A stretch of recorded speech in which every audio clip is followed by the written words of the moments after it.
तो आज हम लोग जो है एक नया चैप्टर शुरू करेंगे, ट्राइंगल्स। ठीक है।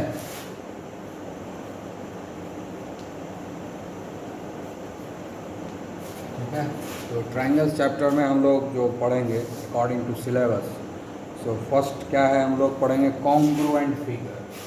ठीक है, कॉन्ग्रुएंट फिगर्स। अब कॉन्ग्रुएंट फिगर्स किसको बोलते हैं? ड्राइंग जिसको बोलते हैं कॉन्ग्रुएंट फिगर्स। कॉन्ग्रुएंट फिगर्स में क्या होता है? कॉन्ग्रुएंट फिगर उसको बोलते हैं अगर शेप जो है सेम है, साइज भी सेम,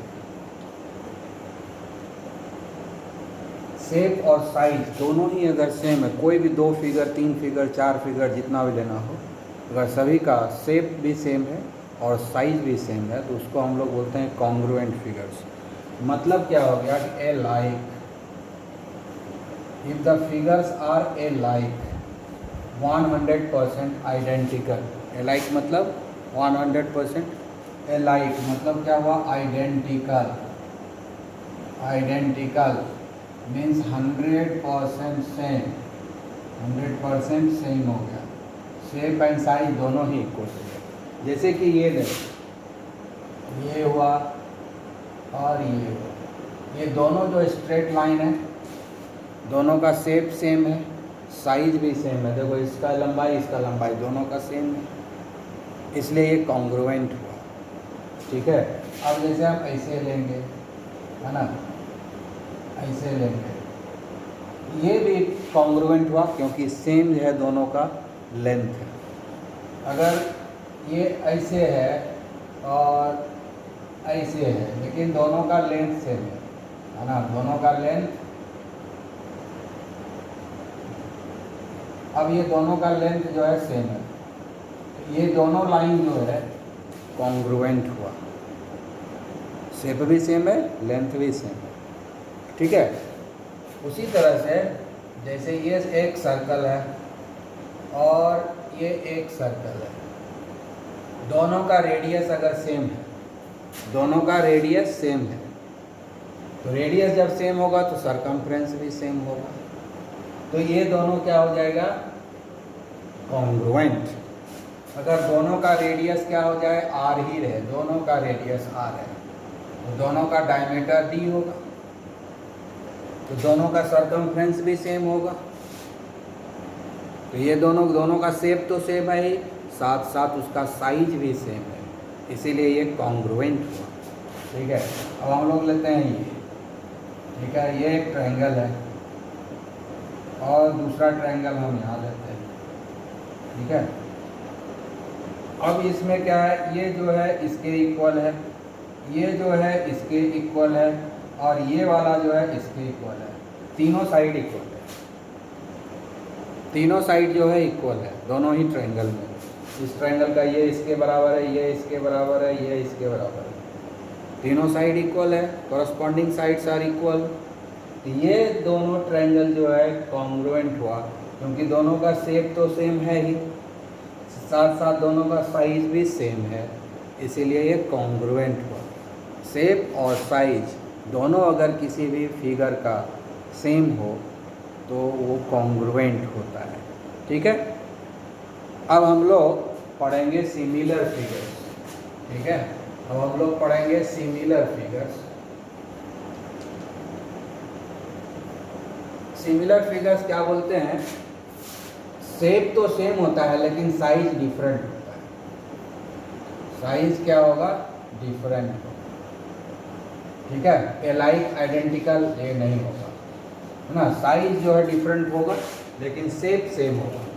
जैसे ये लाइन है और अब ये लाइन, दोनों स्ट्रेट लाइन है, ये भी लाइन दोनों स्ट्रेट लाइन है, लेकिन इस लाइन का लेंथ कम है, इस लाइन का लेंथ ज़्यादा है, यानी साइज दोनों का डिफरेंट है लेकिन शेप दोनों का जो है शेप दोनों का सेम है, दोनों ही स्ट्रेट लाइन है, लीनियर है। तो इसीलिए ये जो हो गया ये सिमिलर फिगर हो गया। उसी तरह से ये है ना, ये बड़ा भी इधर एक लंबा हो गया, एक छोटा हो गया, तो दोनों तो स्ट्रेट लाइन ही है, लेकिन एक का लेंथ कम है, एक का ज़्यादा है, तो इसलिए ये दोनों सिमिलर हुआ। शेप तो दोनों का सेम है लेकिन साइज डिफरेंट है। उसी तरह से ये है, इसको हम बढ़ा दिए, ये बड़ा हो गया, ये छोटा हो गया, तो ये दोनों अब क्या हो गया, सिमिलर भले हो गए, ठीक है, कॉन्ग्रुएंट नहीं होगा क्योंकि एक का साइज ज़्यादा है, एक का साइज कम है, जबकि दोनों का शेप से।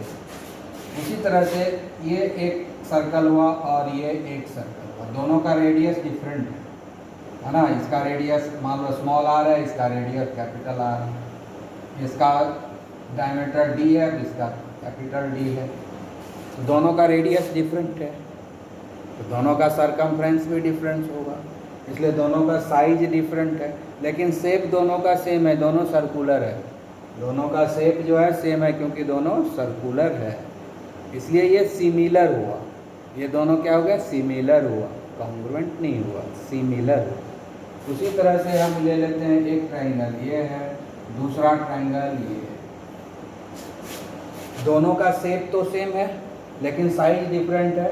ये इसका देखो बड़ा है, ये इससे बड़ा है, ये इससे बड़ा है, ये इससे बड़ा है, तो इसका साइज ज़्यादा है, लेकिन शेप तो दोनों का सेम है, शेप सेम है लेकिन साइज जो है डिफरेंट है। तो इस तरह के रिलेशनशिप को हम लोग क्या बोलते हैं, ये सिमिलर फिगर है। ये कौन सा फिगर है, सिमिलर फिगर है। आई बात समझो। उसी तरह से हम जैसे ये लिए और ये दोनों का शेप तो सेम है, दोनों का शेप सेम है, ये भी स्क्वायर है, ये भी स्क्वायर है, दोनों स्क्वायर है, दोनों का शेप सेम है लेकिन साइज डिफरेंट है। ये छोटा साइज का है, ये बड़ा साइज का है, इसलिए ये सिमिलर हो गया लेकिन कॉन्ग्रुएंट नहीं हुआ। कॉन्ग्रुएंट कब होगा, जब दोनों का साइज सेम होगा। जैसे ये हुआ, ये हुआ, अब ये दोनों का साइज, शेप एंड साइज दोनों सेम है, ये दोनों कॉन्ग्रुएंट हो गया। लेकिन नहीं, ये इसके साथ कॉन्ग्रुएंट नहीं है, सिमिलर है, इसके साथ भी ये सिमिलर है, लेकिन ये दोनों का शेप एंड साइज सेम है, तो ये दोनों कॉन्ग्रुएंट हो गए। तो याद रखना है इसको, कॉन्ग्रुएंसी एंड सिमिलैरिटी को हमको याद रखना है, ठीक है, क्लियर। तो हम लोग जो अभी सिमिलैरिटी पढ़े और कॉन्ग्रुएंसी पढ़े। कॉन्ग्रुएंसी में क्या देखें कि साइज भी सेम है और शेप भी सेम है। तो इस चैप्टर में हम लोग जो सिमिलैरिटी के ऊपर प्रॉब्लम सॉल्व करना है, तो सिमिलैरिटी को ट्रायंगल के टर्म में समझेंगे, ठीक है। तो ट्रायंगल के टर्म में क्या देखेंगे कि कोई भी दो ट्रायंगल सिमिलर कहलाएगा अगर corresponding angles are equal. Same shape है तो एंगल, तो जैसे अभी क्या बताया, शेप सेम होना चाहिए सिमिलैरिटी के लिए। तो शेप सेम तभी हो सकता है जब एंगल्स इक्वल, है ना। जैसे कि ये एक ट्रायंगल लिए, ठीक है, और ये एक ट्रायंगल लिए, दोनों का शेप सेम है, तो ये जो एंगल है इसके बराबर होगा, ये एंगल जो है इसके बराबर होगा, ये एंगल जो है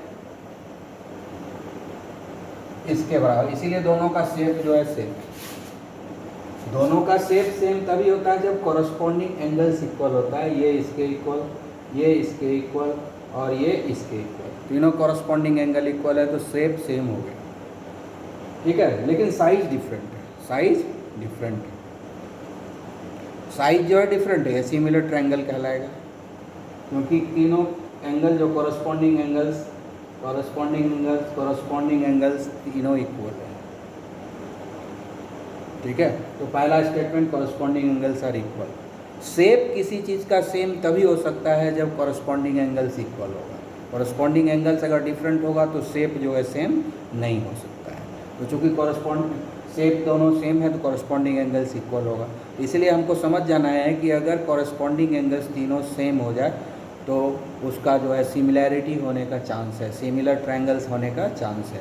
तो दूसरा चीज़ हम और क्या देखते हैं कि जो साइड है, साइड तो इक्वल नहीं है। साइड इक्वल होता तब तो ये कॉन्ग्रुएंट हो जाता, लेकिन यहाँ पर साइड इक्वल नहीं है।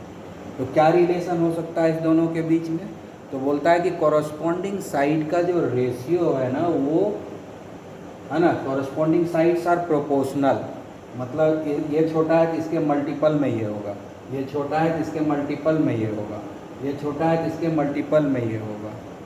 तो जैसे हम मान लेते हैं कि ये ए बी सी है और ये हो गया डी ई एफ, दो ट्रायंगल हो गया, ठीक है।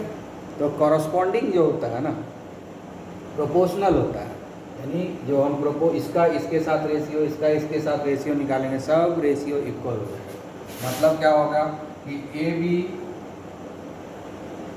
B is to A B और डी ई, ठीक है, का जो रेशियो होगा वो A C by D F के बराबर होगा, ठीक है। फिर B C by E F, यही है सिमिलैरिटी का तरीका, ठीक है ना। ये है सिमिलैरिटी का कंडीशन कि जो कॉरस्पॉन्डिंग साइड्स है वो प्रोपोर्शनल है, ठीक है। तो कॉरस्पॉन्डिंग साइड्स ये इसके प्रोपोर्शनल है, ये इसके प्रोपोर्शनल है, ये इसके प्रोपोर्शनल है, इसलिए कॉरस्पॉन्डिंग साइड्स का जब रेशियो निकालेंगे तो वो सब क्या होगा, इक्वल होगा। ये हो गया हमारा सिमिलर ट्रायंगल्स होने का कंडीशन। इसी सिमिलैरिटी के आधार पर हम जो है इस चैप्टर को सॉल्व करेंगे, ठीक है।